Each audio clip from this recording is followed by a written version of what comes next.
ready for a few laterals. Backwards passes. Final play of the game. Dalton's got to get rid of it first, and here we go. J.J. Green, Dandy Dalton, backwards pass. That's still alive. Doesn't matter if it hit the ground. With Giovanni Bernard, he'll try to keep it alive. Bernard at the 30, throw it back to Dalton, who catches it and runs with it. And he's got to throw it backwards, back to his center. That's also Bodine, who got eliminated by J.J. Watt. And that does over. J.J. says, game over. Enough. Game over. You want to put a period on the game? There you go. J.J. Watt's sixth and final tackle. Taking out the center, Bodine, to end it. And so, Cincinnati joins the 1939 Philadelphia Eagles. Second down and 11. I just jinxed him. Doesn't matter, with or without a helmet. J.J. Watt will always put his fingerprints on a game, but as you see, a flag has been thrown. Loss of 9, first sack back as it stands now to the 42. Well, he is relentless. I mean, those feet never stop moving. He's a great leverage player that can bend and get underneath a big tackle. Use of hands to the face, number 75. Offense, penalty is declined.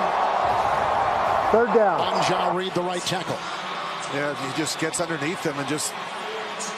Alex Smith has no chance. But this is what J.J. does. His ability to bend, to use that lower body power, the quickness, his hands.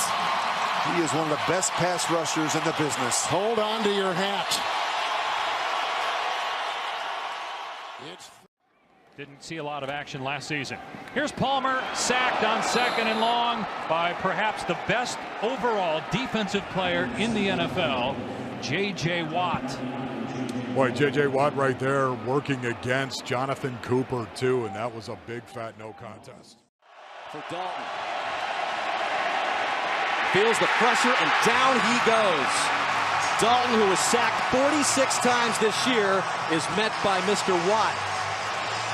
Loss of 9. This is why he's so good. Watch him cross the face of the center. He comes across the guard, across the center. Leonard doesn't see him. Kyle Cook barely gets a hand on him, and Dalton says, hello.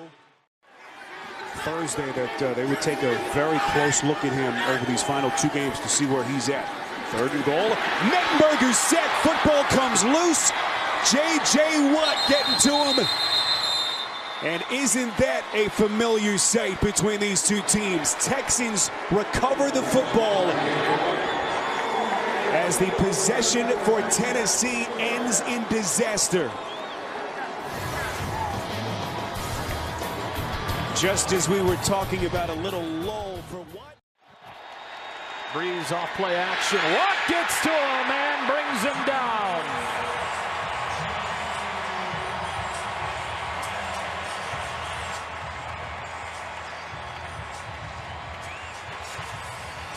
They actually went heavy. If you notice, this is Armstead. Their left tackle moves to the right.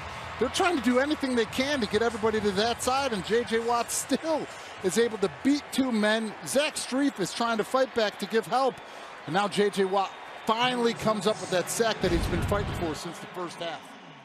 We've seen one downfield throw from Breeze successful today. It was to Willie Snead. Watt gets to him from the blind side. Wanted to go deep to Cooks. Watt got his second sack of the day. Once again, moving him around, putting him in different positions where they think they can use him to his advantage. You see him now going up against the rookie. Tries to get that jump inside. Watt gives him the outside rip, gives him the big swat.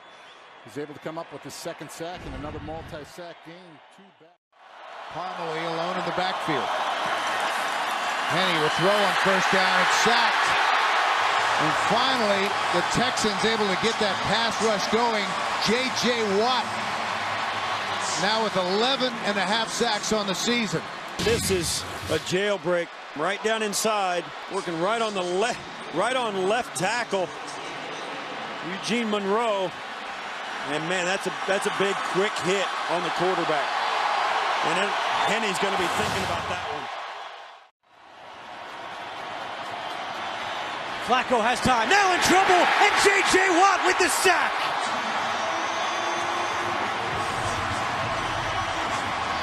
Well, you can say what you want to say. This is a Baltimore Ravens team that only given up 16 sacks on the season coming into this game.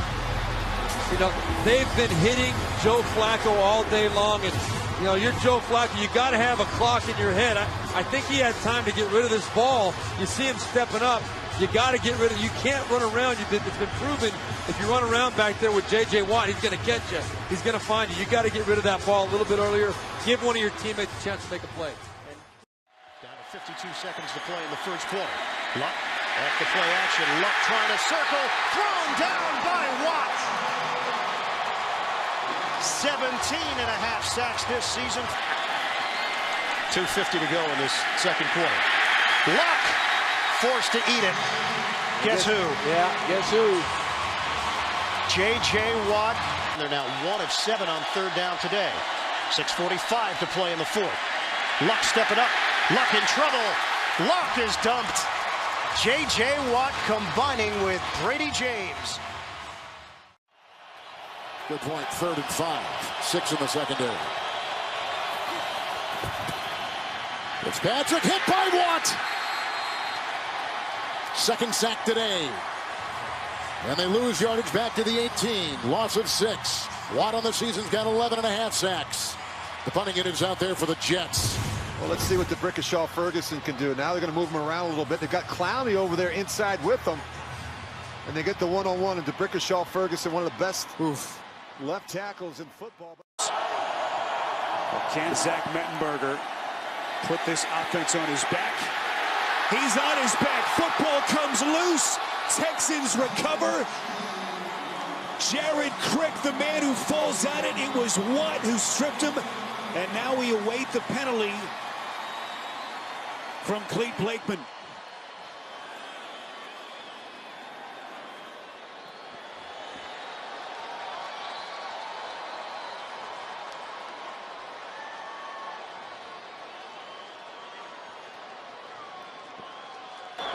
Holding. Offense. Number 78. Penalty decline. Houston gets the ball. 10-yard line. First and goal. That's Joe Looney making the start a week after they signed him. Second sack for Watt. 3rd turnover from the Titans. Yeah, watch J.J. Watt. Comes away with a sack, the strip, forced fumble right here. And if you're Mettenberger, you've got to hold that ball high and tight. Jared Crick falls on it, but not until Watt knocks it out of the park by creating a turnover. His ability